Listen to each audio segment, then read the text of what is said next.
Fórum de Governadores pediu ao governo federal medidas de restrição contra o coronavírus em âmbito nacional. O grupo quer, entre outras demandas, a implementação de interferências relacionadas ao funcionamento de aeroportos, portos, rodovias e ferrovias do país. O pedido enviado ao Ministério da Saúde consta de carta assinada pelo governador do Piauí, Wellington Dias, que é coordenador do Fórum da Temática de Vacina contra a Covid-19. O objetivo alegado pelos governadores para impor mais restrições é conter o avanço do contágio da doença no Brasil. Nesta segunda-feira, a chamada fase emergencial do Plano São Paulo para conter alegadamente a pandemia começou a ser aplicada no estado. Até o momento, as novas medidas são as mais restritivas determinadas pelas autoridades paulistas. O governador do estado, João Dória, admitiu que pode endurecer ainda mais as restrições caso o resultado esperado não seja alcançado. Segundo o político, o maior endurecimento das ações seria a implementação de um lockdown.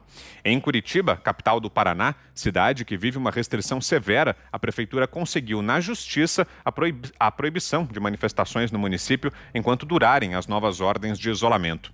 A justiça autorizou, inclusive, o emprego da força policial em caso de resistência ao cumprimento da decisão, fixando multa a cada manifestante que desrespeitar a medida. A exemplo do Rio Grande do Sul, governado por Eduardo Leite, que proibiu até a venda de produtos não essenciais em supermercados, a capital do Paraná ordenou o mesmo tipo de restrição. E o que se viu foram cenas como essas. Para você que está nos ouvindo pelo rádio, o vídeo mostra justamente os supermercados com alguns corredores lacrados, fechados. São os corredores onde estariam os itens que não são considerados essenciais. Ou seja, o supermercado está aberto, mas o consumidor só pode comprar aqueles itens que se encaixam na lista definida pelas autoridades como de itens essenciais. E aí, Fiuza, o que dizer desse tipo de decisão? Ô, Vitor, é por isso que o povo está na rua, né?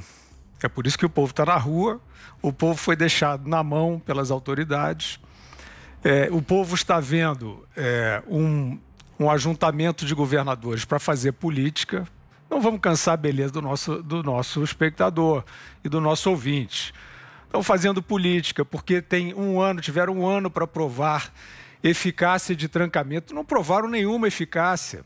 Não provaram nenhuma eficácia, senão a Argentina seria o paraíso do combate à Covid, né? Porque a Argentina também está fazendo essa política criminosa de brincar de ditadura, brincar de tirania, de controle, que é só o que essas pessoas têm na cabeça. E os dados de enfrentamento à pandemia na Argentina são péssimos, são terríveis. Já falamos aqui, compara com a Suécia, por exemplo, né, que a Suécia não é um fetiche, não é uma abstração. A Suécia é um país que fez menos restrição. E tem os estudos de Stanford, do epidemiologista John Ioannidis, constatando isso. Isso não é um achismo, não. Isso é a tabulação dos dados, por restrição mais severa e menos severa, e os dados referentes a óbitos. O que se faz, Vitor, diante disso, né, num cenário em que a gente vê o que está acontecendo em Curitiba, que a gente vê o que está acontecendo no Rio Grande do Sul como um todo, né? São governantes decidindo o que o cidadão pode consumir. E em Curitiba, governantes decidindo aonde o cidadão pode ir, proibida a manifestação. Eu não estou aqui para incitar ninguém, mas eu, como observador dessa situação, vendo Supremo Tribunal Federal fazendo política e amordaçando quem quer garantir alguma liberdade com responsabilidade. Ministério Público calado. Comunidade científica sumiu, né? Nós temos ali uma ou outra manifestação, como a declaração de Great Barrington, que é uma declaração importante, mostrando mais uma vez que lockdown não funciona, mas esses todos ficam na clandestinidade praticamente, né? Porque existe aí um sistema, ou pelo menos um conluio, que tem também mais a adesão de boa parte da grande imprensa, dizendo que o lockdown funciona, dizendo que o fique em casa é a saída para a vida das pessoas. E sem demonstrar isso, vocês acham que as pessoas que estão sofrendo e percebendo que isso não tem eficácia alguma para salvar vidas contra a Covid, elas vão fazer o quê? Elas estão abandonadas. Então, elas vão reagir com a sua voz, elas vão para a rua, que é o seu lugar de manifestação, e nós já estamos vendo, então, que há iniciativas para impedir manifestações. Isso é ensaio de ditadura. Toque de recolher salva quem? Você permitir o funcionamento, acabei de vir no avião da ponte aérea, lotado, não tiraram minha temperatura nem nada. Os ônibus estão lotados. Uma pessoa não pode entrar numa loja de material de construção em São Paulo, sozinha, e pode entrar no ônibus com outras dezenas. Ora, vocês estão zombando da cara das pessoas, estão zombando da cara da população. Como é que é a média de óbitos nas favelas do Rio de Janeiro, por exemplo? Ela é abaixo de São Paulo. E tem lockdown na favela? Não tem, nem dá para ter. Então, onde está o fundamento para medidas drásticas que estão destruindo a sociedade? Não se encontra. Isto não é medida de segurança sanitária. Trancar de madrugada para evitar que o cara vá para o bar. Ué, não dá para manter um bar com distanciamento? Não é mais fácil até manter um distanciamento no bar, medidas, condutas responsáveis do que dentro de um ônibus, do que dentro de um avião? Mas eles estão fingindo que não veem. As medidas, Vitor, são medidas demonstrativas, são medidas espetaculares. Então a gente só pode entender como politização. E isso não vai acabar bem, porque o povo, com toda a razão, se revoltou. Ele percebeu que ele é refém, ele percebeu que ele está sequestrado por uma demagogia e ele vai reagir. E eu espero que ele não se acanhe. E eu espero que ele reaja. Está mais do que na hora. Zé Maria. Olha, esta cena mostrada aqui, as imagens, né, é de um supermercado e com aquelas faixas amarelas impedindo a entrada em certos corredores do que seria um produto desnecessário, permitindo apenas compra de necessidades, primeiras necessidades. Primeiro que é um grande debate o que é produto de primeira necessidade e o que é produto desnecessário. Cada família, cada pessoa tem as suas prioridades. E, por outro lado, não faz a menor diferença. Você entrou no supermercado, se você comprar uma lata de óleo, 10, 20 itens ou 40 itens, não faz a menor diferença. O risco é o mesmo. Ainda mais que já está comprovado de que a transmissão se dá muito através do contato pessoal, através de conversa, gotículas, do que exatamente de superfícies, como aquele início lá, aquela neura de banhar de álcool, tudo que chegava do supermercado. Então, dá dó, é uma situação muito vexatória, por que não dizer, e o crédito disso vai para os senhores governadores.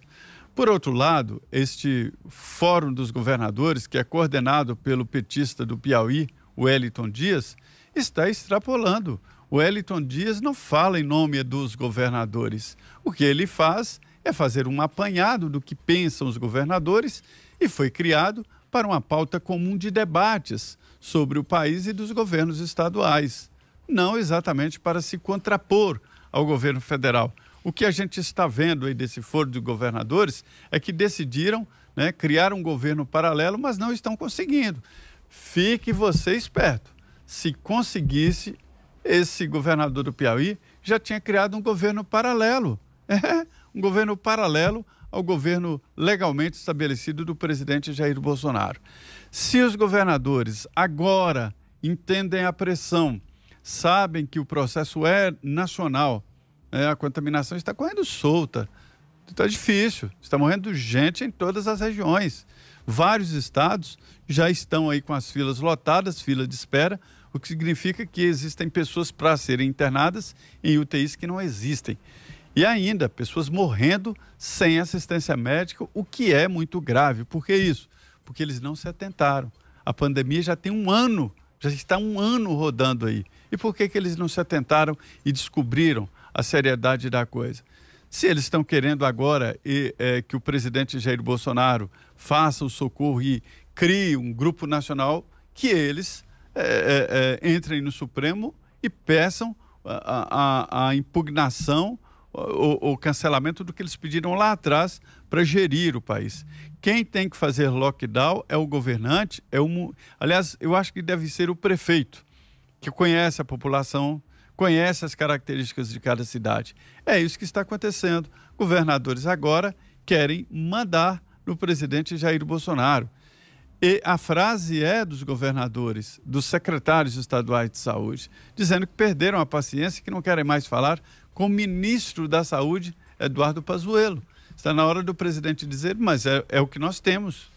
Nós temos um ministro da Saúde. O ministro da Saúde é Eduardo Pazuello, que por ser um militar, graduado, general, está ali exatamente para cumprir uma missão. Não é um indicado político, não é um representante de partido político que está ali para roubar e fazer caixa de campanha eleitoral.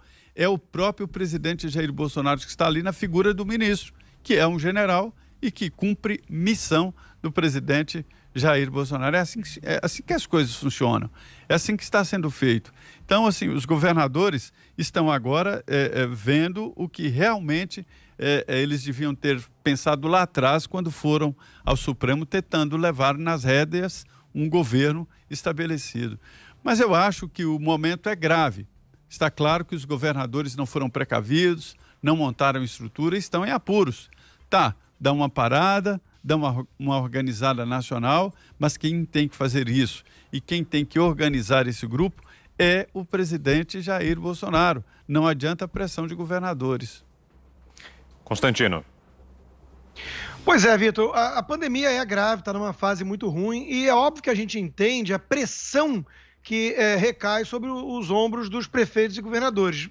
Aí fica aquela tentativa de dar a impressão de que está fazendo algo. E como o Fiuza já apontou muito bem também, existe um aspecto político nisso tudo, né? Político eleitoreiro. Basta ver os que tentam se destacar com essas medidas e que estão de olho, obviamente, em 2022.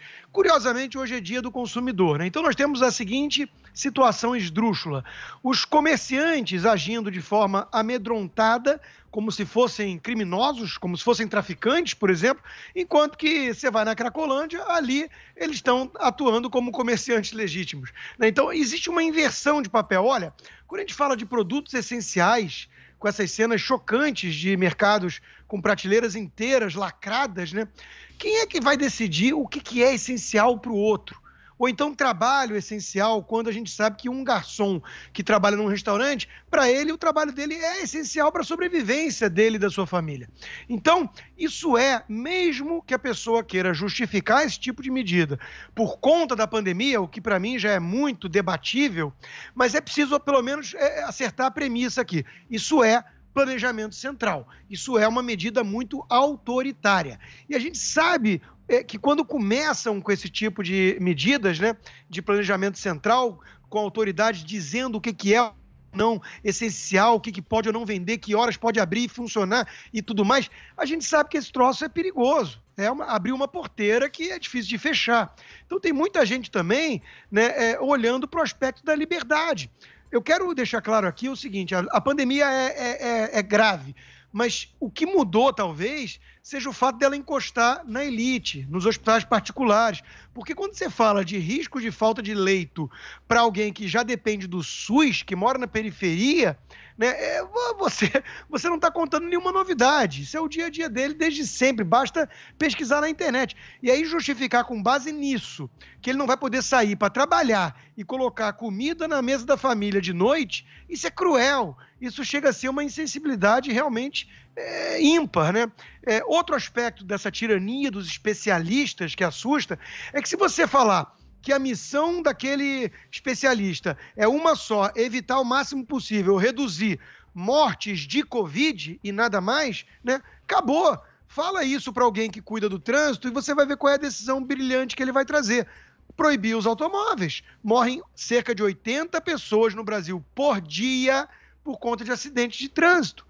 Então, a solução mágica vai ser essa, ora, muito simples, né? O sujeito tem uma única missão, que é mitigar essas mortes, até porque a pressão, imagina, né, da imprensa só fala nisso, mostra os acidentes, mostra as mortes, vai no IML, aí o que o cara vai fazer? Proíbe carro. Então, onde é que isso vai parar? Nós estamos chegando muito perto de um cenário de uma distopia totalitária, de um filme de terror, de uma literatura clássica, tipo George Orwell, né? George Orwell. Então, é uma coisa muito preocupante, sim, e basta a gente pensar no seguinte: desobediência civil para o mundo de hoje, em que estamos vivendo, é o sujeito sair de casa para trabalhar. Isso não pode ser razoável. Nós não podemos aceitar isso de forma tão passiva, em que pese, como eu já disse, a gravidade da pandemia. Nós temos que ter algum equilíbrio nessa busca de solução e nesse debate. Mas qual é o grande problema que eu vejo? O debate está interditado por excesso de politização justamente desses governadores, né, e alguns prefeitos, que monopolizam a fala em nome da ciência, que monopolizam as intenções em relação a proteger a vida e que chamam os outros todos de obscurantistas, negacionistas, genocidas e por aí vai. Você escolhe o rótulo. Então, isso está interditando o debate. A população desesperada percebe que virou joguete na mão de ambiciosos em busca de poder e não estão mais aceitando. Essa que é a verdade.